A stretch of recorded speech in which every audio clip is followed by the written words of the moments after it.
예, 우리 하나님의 말씀을 함께 보겠습니다. 오늘은 신약성경 누가복음 제2장에서 말씀 봅니다. 8절에서 11절 말씀을 먼저 보도록 하겠습니다. 그 지역의 목자들이 밤에 밖에서 자기 양떼를 지키더니 주의 사자가 곁에 서고 주의 영광이 그들을 두루 비추며 크게 무서워하는지라. 천사가 이르되 무서워하지 말라. 보라, 내가 온 백성에게 미칠 큰 기쁨의 좋은 소식을 너희에게 전하노라.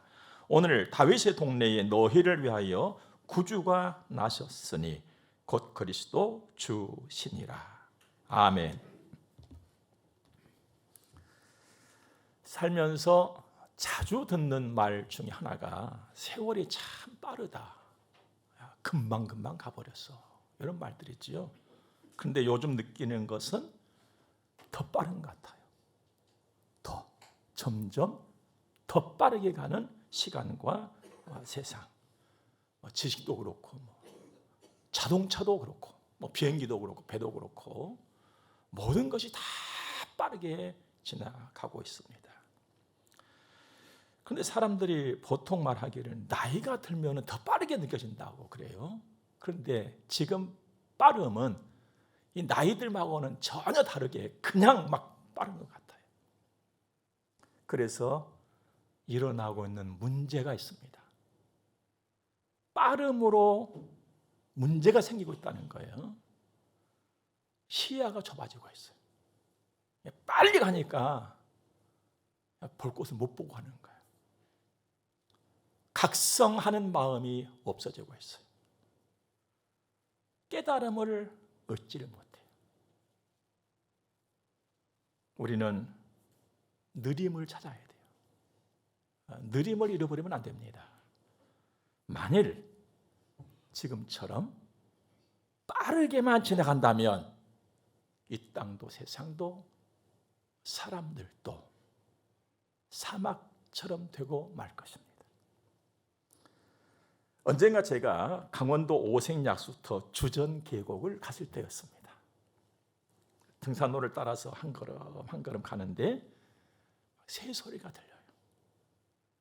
물소리도 들리고 바람 소리도 들리고 그 나뭇가지 움직이는 춤추는 소리도 들리고 이파리들의 웃음소리도 들리고 그 소리를 다 들었어요. 그리고 가는데 냄새도 맡았지요. 흙냄새도 맡고 나무 이파리 냄새도 맡고 바람 소리, 물 냄새도 다 맡았습니다. 기암 괴석도 보았고 금방 흘러내릴 것만 같았던 절벽도 보았습니다.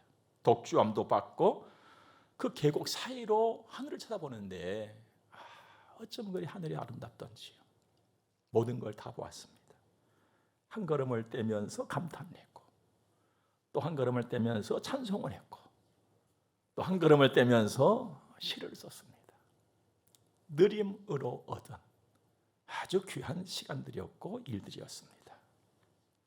빠름에서는 도무지 얻을 수 없는 것들이었지요. 마음이 막 정화되는 느낌이 왔어요. 생각이 막 정화되고 깨끗해지는 막 느낌이 온 거예요. 느림은 허비하는 것이 아니에요. 느림은 낭비도 아닙니다. 오히려 빠름에 낭비가 있어요. 그리고 각박함을 넘어서 사막함이 되어지는 것입니다. 바쁘고 여러분들 또 바빠도 책장 한 장 한 장을 넘기면서 책을 읽고 성경을 읽고 또 한 걸음 또 한 걸음 주께로 나아가는 그런 신실함, 성실한 믿음의 삶을 이루어 가시기를 바랍니다. 우리 성실하게 살아야 돼요. 또 진실되게 살아가야 돼요. 열심히 말입니다. 그러면 은혜를 입을 기회가 옵니다. 성실한 사람에게는요, 은혜를 입을 기회가 온단 말입니다. 오늘 말씀 보면 다윗의 동네에 일이 났지요. 엄청난 일이 났습니다. 다윗의 동네는 베들레헴 일이라고도 하거든요. 그곳에 큰일이 났어요. 얼마만큼 큰일이냐면 막 소식을 전해오는데 하늘로부터 막 천사들이 내려와 가지고는 소식을 전하는 거예요. 그러니까 대단한 일이 벌어졌다 이 말입니다. 그런데 그 대단한 일의 그 소식을 맨 처음에 들었던 사람들이 누구냐? 양을 치던 목자들이었습니다. 밤새도록 양을 돌보던 신실하고 아주 성실한 사람들이었어요. 그런데 그들의 이름도 없어요. 누군지도 몰라요. 그리고 여기 한번 등장하고 나서는 역사 속에 다 감춰져 버립니다. 그럼에도 불구하고 이름 없는 그들이었지만 맡은 일에 성실했다는 것입니다. 8절 보니까 자기 양떼를 지켰다고 그랬거든요. 그러니까 아이고 그 집에 양이 많았나 봐. 꽤 부자였나 그런 생각할 수 있습니다만은 자기 양이 아니라 자기가 맡은 양떼였어요. 그러니까 주인이 따로 있는 거예요. 요새 말로 해본다면 위탁 관리자들이에요. 또 일정한 시간에 와서 일하는 기간제 이런 사람들이었습니다. 그런데 그 목자들은 정직하게 주인이 있든지 없든지 최선을 다해서 양들을 돌봤던 것입니다. 여러분과 저는 예수를 믿는 사람들이죠. 하나님의 사람들, 또 하나님의 자녀. 어쩌든지 어디서든지 성실하고 신실하시기 바랍니다. 여러분과 저의 삶의 기준은 이 성경에 있잖아요. 하나님의 말씀. 우리를 향해서 이 일터에서 살아갈 수밖에 없는 우리들에게 하나님께서 주신 말씀이 있잖아요. 모든 일을 할 적에 어디서 일을 하든지 주님께 일하듯이 해라. 이건 무슨 의미겠어요? 성실하게 하라는 것이죠. 신실하게 하라는 겁니다. 진실되게 일하면서 살아라는 주의 말씀이요. 장꾀 부리지 말고. 왜 그럴까요? 상 주시는 분은 하나님이시니까. 여러분 우리가 어디서 상 받고 누구의 이름으로 상 받았다고 막 기분 좋아하지요? 우리의 최종의 상은 하나님이 주시는 거예요. 하나님의 상 주신다. 그 하나님 앞에서 성실하고 진실되게 일하면서 살아라. 이게 하나님의 말씀이잖아요. 그런데 요즘 들리는 소리들 들어봐요. 이렇게 신실하고 성실하게 일하는 사람들이 많지 않다는 거예요. 직장에서도 그렇고 사업장에서도 그렇고 안타까운 현실입니다. 그렇다 할지라도 우리 세상과 다른 사람들 있잖아요. 신실하고 성실하게 일하면서 사시기 바랍니다. 그러면 인정을 받고 칭찬을 받고 하나님의 은혜를 반드시 받습니다. 자, 그러면 그 목자들이 입었던 은혜, 그 엄청난 큰 일, 그들이 전해 들은 소식, 그 말들은 도대체 무엇이었을까? 오늘 성경을 제가 9절에서 11절까지를 다시 한번 읽어드리겠습니다. 주의 사자가 곁에 서고 주의 영광이 그들을 두루 비추매 크게 무서워하는지라. 천사가 이르되 무서워하지 말라. 보라, 내가 온 백성에게 미칠 큰 기쁨의 좋은 소식을 너희에게 전하노라. 오늘 다윗의 동네에 너를 위하여 구주가 나셨으니 곧 그리스도 주시니라. 예수님이 태어났다는 거예요. 구주, 그리스도, 주께서 태어나셨다. 그런데 그게 보통 예사로운 일이 아닌 것이에요.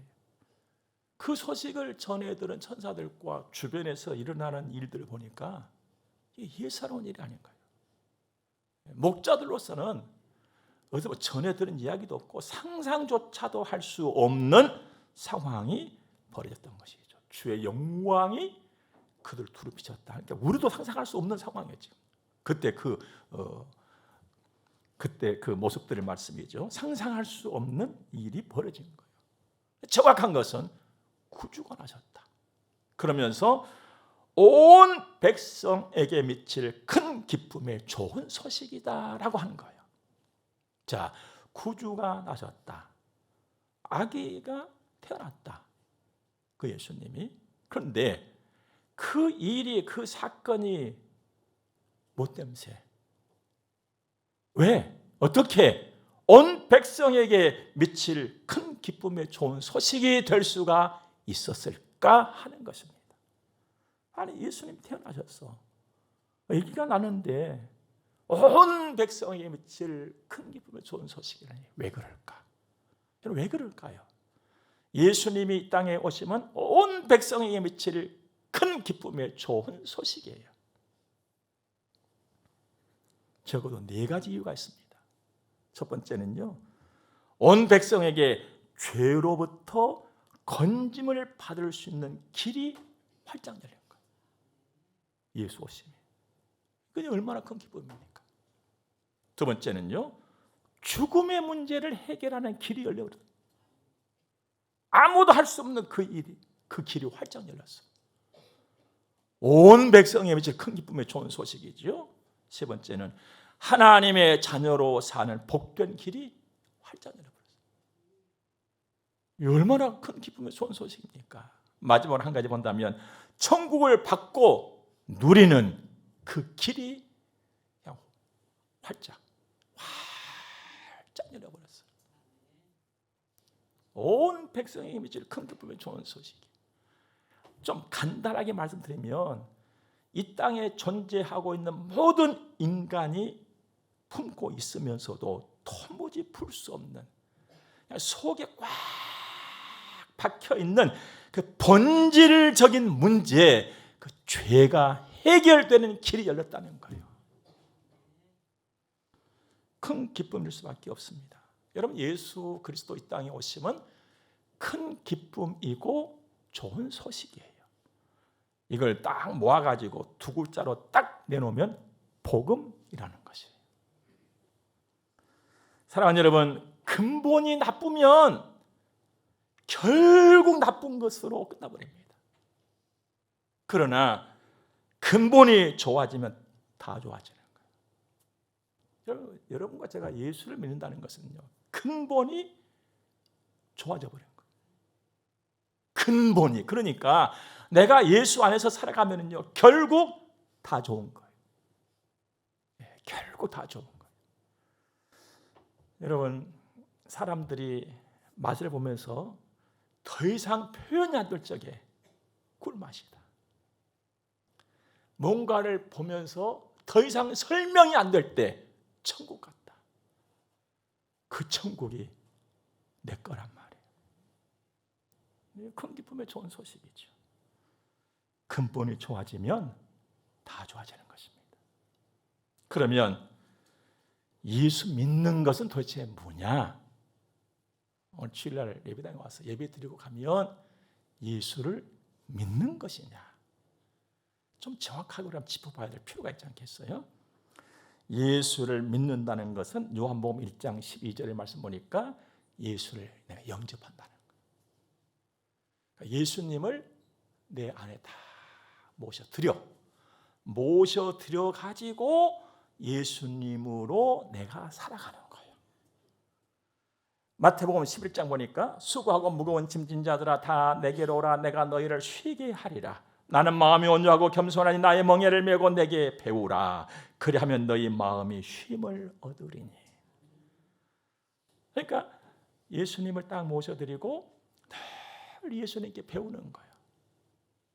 이 말씀을 지금도 말씀 듣고 배우는 시간이잖아요. 이 말씀을 듣고 배우고 그 말씀을 따라가면서 이 험한 세상이지만 평안을 얻고 쉼을 얻고 누리면서 살아가는 것, 그러면서 예배도 드리고 기도도 드리고 헌신도 하고 충성도 하고, 이게 예수 믿고 예수 믿음으로 사는 것이다 이 말이에요. 여러분, 근본 성탄에 이 은총을 듬뿍 받고 누리시기 바랍니다. 그러니까 그냥 세상은 혼란하고 막 어지러워도 내 마음이 늘 찬찬하고 평안한 것이죠. 평강의 왕이신 주님 딱 모셨으니까. 그리고 주의 말씀 듣고 배우고 따라가면서 사는 거예요. 그러면서 쉼을 얻는 거예요. 요즘 우리나라도 많이 달라졌어요. 공원이 많이 생기잖아요. 우리 인천도 보면 그렇잖아요. 쉼터라고 팻말도 다 붙여놔. 쉼터. 근데 쉼터에 가서 앉아도 쉼이 없어요, 여러분들. 평안이 없으니까. 여러분, 진정한 쉼은 주님 주신 평안을 내가 누릴 때 가능한 것입니다. 예수 영접하고 예수께 배우고 따라가는 삶이 하나님의 자식의 삶이에요. 저는 목사잖아요. 저는 목사이기 전에 하나님 아들이요.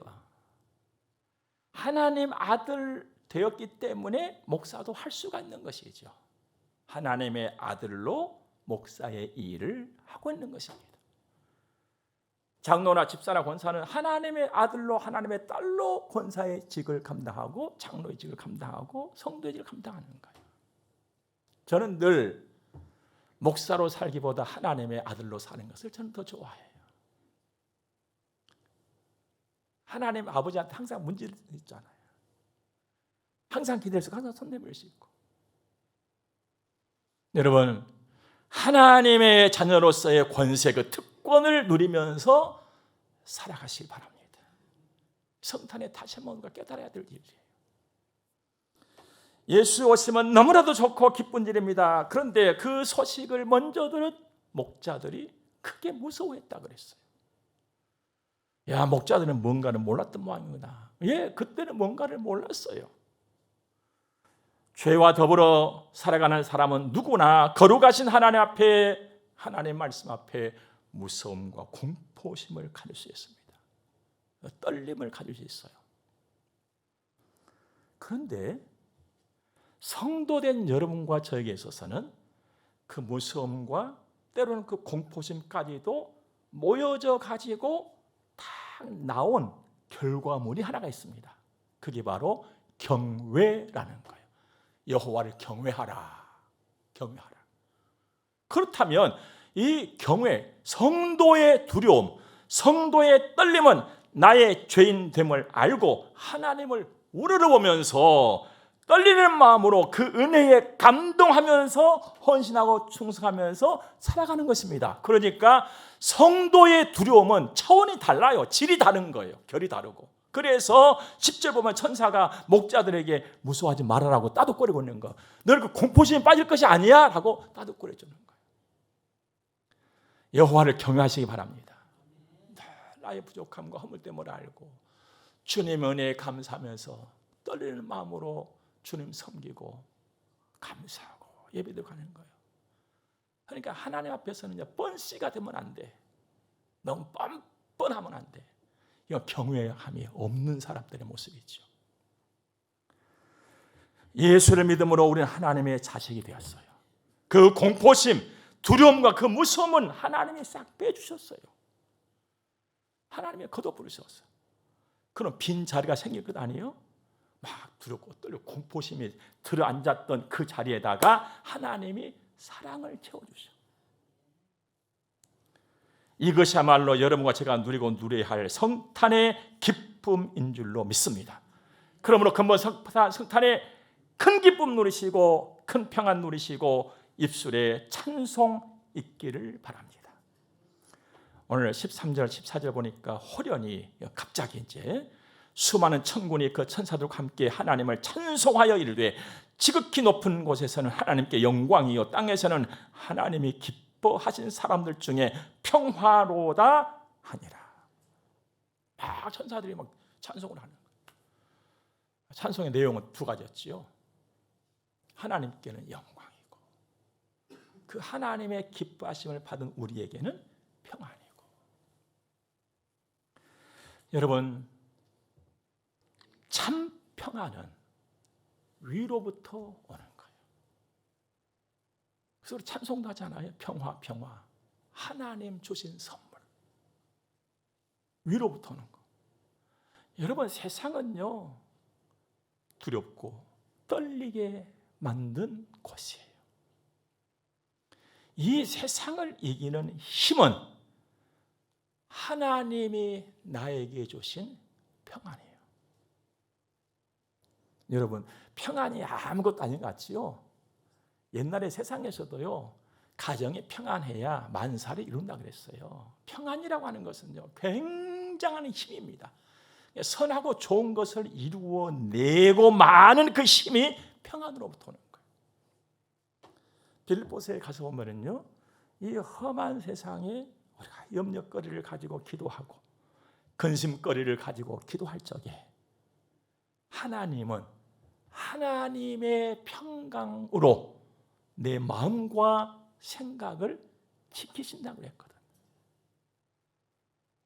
그러나 세상을 보면서 때로는 두려워하는, 성도로서 합당하지 않을 그런 모습까지 나에게 일어난다 할지라도 하나님이 그것을 제해 주시고 당신의 평안함으로 내 마음과 생각을 붙잡아 주신다는 거예요. 왜? 감당해 가라고, 이기면서 가라고, 하나님의 자식으로서의 권세를 누리라고 말입니다. 하늘로부터는 완전한 평화, 오늘 여러분과 저에게 가득 채워지는 은혜가 있을 줄로 믿습니다. 이제 이런 상황이 종료가 되어지고 천사가 떠나 이제요. 그리고 목자들만 남았어요. 15절 말씀 보니까 천사들이 떠나 하늘로 올라가니 목자가 서로 말하되 이제 베들레헴으로 가서 주께서 우리에게 알리신 바 이 이루어진 일을 보자 하고, 자, 그들 이제 발걸음이 이제 베들레헴으로 향하고 있어요. 16절 가니까 빨리 가서 마리아와 요셉과 고유에 누인 아기를 찾아서 보고, 부지런히 가서 보니까 아닌 게 아니라 마리아도 있고 요셉도 있고 그 구유에 아기가 누워 있는 거예요. 이야, 참 주님 말씀이 오묘하시다. 그러면서 그 목자들이 입을 열어서 말을 합니다. 그런데 목자가 하는 말이 대단히 중요한 거예요. 뭐라고 말을 하냐면 17절 보니까 천사가 자기들에게 이 아기에 대하여 말하는 것을 전하니. 그러면 성탄은요, 이 아기에게 경배하고 이 아기에게 선물하고 이 아기를 증거하는 일이 성탄이에요. 그러니까 이제 우리 같은 막 그럴 거, 우리는 너무 감정이 풍부하고 너무 막 예수고 고생하는 것을 그냥 못 봐줘. 그러니까 마리아 애 낳는다고 얼마나 고생했어. 이 누추한 곳에서 이렇게 아기를 낳다니 얼마나 고생했어 하고 인사 건네겠지요. 근데 목자들은 그렇게 하지 않았어요. 천사들이 일러준 이 아기에 대한 이야기만 한 거예요. 가서. 그러자 마리아는 그 말을 듣고 마음에 새겼다 그랬어요. 19절 말씀 보니까 마리아는 이 모든 말을 마음에 새기어 생각하니라. 여러분, 여기에는요, 하나님께서 여러분과 저에게 가르쳐 주신 엄청나게 중요한 보화가 들어있는 표현이에요.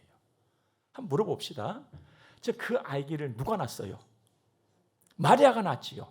그러니까 누구 아들이요? 마리아 아들이지. 마리아 아들이지. 마리아가 낳았으니까 마리아 아들, 내가 아들 낳았어. 뭐 지난날 뭐 성령이 뭐 어쩌고 저쩌고 그런 것은 뭐 아마 통증 가운데 다 잊어버렸을 것 같아. 야, 내가 아들 낳았어. 그런데 목자들이 와서 이야기를 해주는 거예요. 자기한테다가. 천사 주께서 이렇게 말씀을 하셨다고. 여러분, 목자들이 천사들로부터 들었던 이 아기에 대한 이야기가 뭐요? 구주. 구원의 주, 그리스도 주.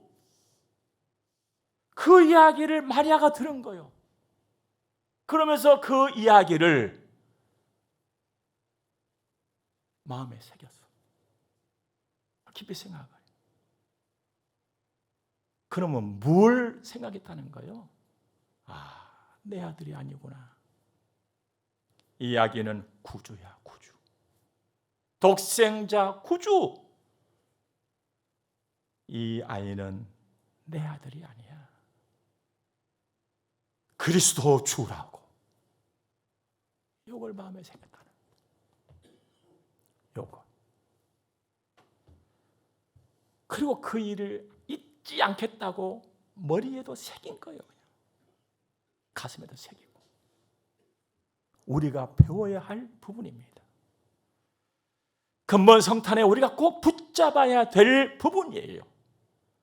여러분, 마리아 하나님의 은혜를 입었고 하나님의 은혜로 그의 몸에서 그리스도 예수가 태어났습니다.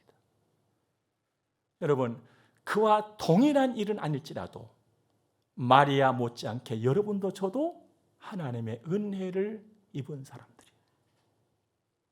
여러분, 하나님의 은혜 입으셨습니까? 하나님의 은혜를 입었다면 그 은혜 속에 담긴 하나님의 일을 볼 줄 알아야 돼요. 하나님의 일을. 그리고 내가 해야 될 일이 무엇인가를 찾아야 되는 거예요. 마리아처럼 말입니다. 근본 성탄에 이 놀라운 깨달음이 있는 여러분과 제가 되기를 주의 이름으로 축복합니다. 그런 속 깊은 믿음의 마음과 믿음의 길을 내가 간다면 더 좋은 것, 더 많은 것 얻고 누리게 됩니다. 누가복음 8장 보니까 좋은 땅에 있다는 것은 착하고 좋은 마음으로 말씀을 듣고 지키어 인내로 결실하는 자니라고 그랬어요. 그러면서 그 결실을 딱 한 자로 가르쳐줍니다. 100배라고요. 사랑하는 여러분, 우리 성실한 진실된 믿음의 사람으로 삽시다. 그 주님 주신 평안 담고 누리고 기뻐하면서 삽시다. 100배로 결실하는 그 길을 떠나지 말고 100배로 결실하는 그 길을 걸으면서 예수님 자랑하고 예수님 앞세우고 살아가는 멋진 인생 2023년 성탄의 맛을 정말 깊이 느끼는 오늘과 내일 여러분과 저의 삶이기를 주의 이름으로 축복합니다. 함께 기도하겠습니다. 좋으신 하나님을 찬양하며 감사합니다. 귀한 말씀을 가슴에 담습니다. 마리아를 통해서 이 땅에 오신 그리스도 예수 구주, 나의 주 나의 하나님 나의 아버지, 그 은혜로 예배를 드리는 자리에 있습니다. 감사합니다. 이제 헌금드려 봉헌하겠습니다. 주님이 받으시고 복에 복을 주옵소서. 예수님 거룩하신 이름으로 기도드립니다. 아멘. 이제 우리 함께 축복을 받겠습니다.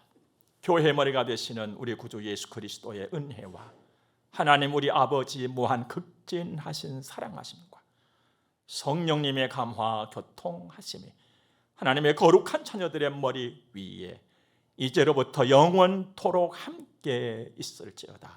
아멘.